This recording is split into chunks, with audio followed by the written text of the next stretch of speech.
Capacitor voltage transformer એટલે કે સીવીટીનું કાર્ય સમજો કે કેવી રીતે કામ કરે છે.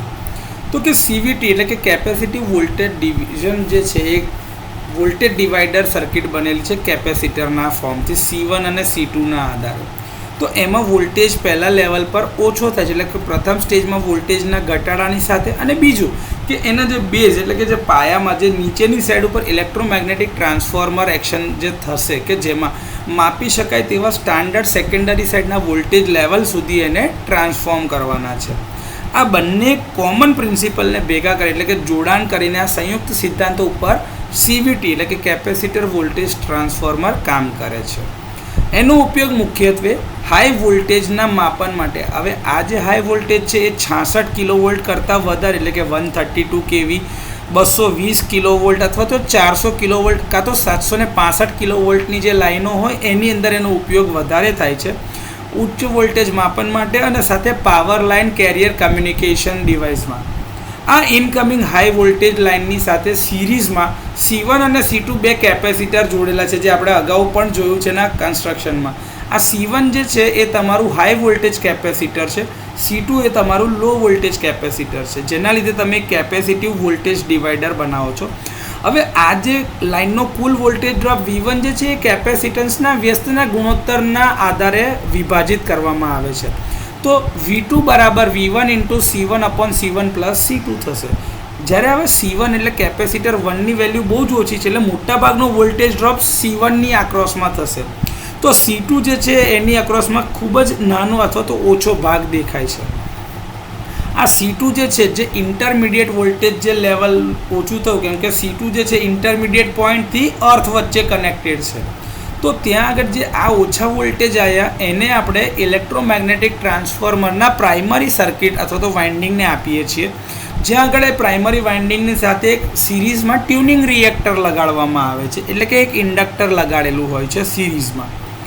આ ટ્યુનિંગ રિએક્ટર એટલે કે ઇન્ડક્ટર જે છે એ પાવર ફ્રીક્વન્સી એટલે કે 50 હર્ટ્ઝ અથવા તો 60 હર્ટ્ઝની સાથે શ્રેણી કેપેસિટન્સ જે તમારું C1 અને C2નું કોમ્બિનેશન બન્યું હતું એની સાથે રેઝોનન્સ કરવા માટે રચાયેલ છે. એ રીતે એને ટ્યુન કર્યું છે જેના કારણે મેક્સિમમ વોલ્ટેજ ટ્રાન્સફર થઈ શકે, સાથે ફેઝ એરર ઓછી થાય અને મીટરિંગ અથવા તો પ્રોટેક્શન પર્પઝ માટે એક ચોકસાઈ અથવા તો જે પ્રિસિઝન જોઈએ છે એ મળી રહે જેથી એક્યુરસી જળવાયેલી રહે એની.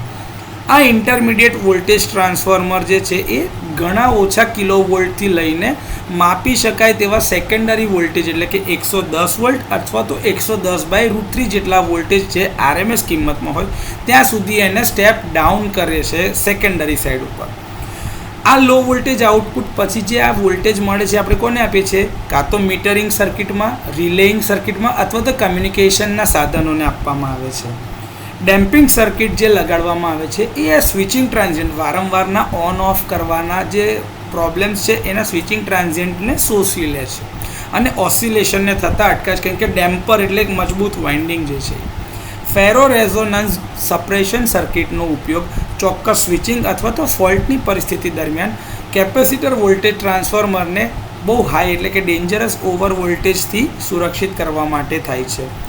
વોલ્ટેજ ટ્રાન્સફોર્મેશન ઉપરાંત સીવીટી જે છે એ PLCC એટલે કે પાવર લાઇન કેરિયર કમ્યુનિકેશન સાથે હાઈ ફ્રીક્વન્સી કમ્યુનિકેશન સિગ્નલ જેમ કે 30 કિલોહર્ટ્ઝથી લઈને 500 કિલોહર્ટ્ઝ સુધીની રેન્જમાં એને જોડે છે અને સીવીટીની અંદર એક કપલિંગ કેપેસિટર રાખેલું છે જે હાઈ ફ્રીક્વન્સી સિગ્નલને પસાર થવા દેશે અને પાવર ફ્રીક્વન્સી એટલે કે લો ફ્રીક્વન્સીના સિગ્નલને શોષી લેશે એટલે કે પ્રવેશતા અટકાવે છે જેને રિસ્ટ્રેન કરે છે કે જવા દેશે નહીં.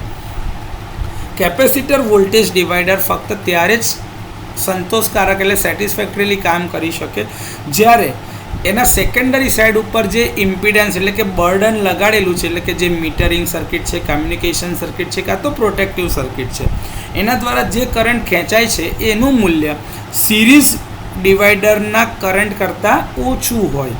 તો એ માટે ઇન્ડક્ટર Lને પ્રાઇમરી વાઇન્ડિંગ સાથે સિરીઝમાં લગાડવામાં આવે છે જેને L બરાબર 1/ω² C1 પ્લસ C2ની મદદથી શોધી શકાય છે.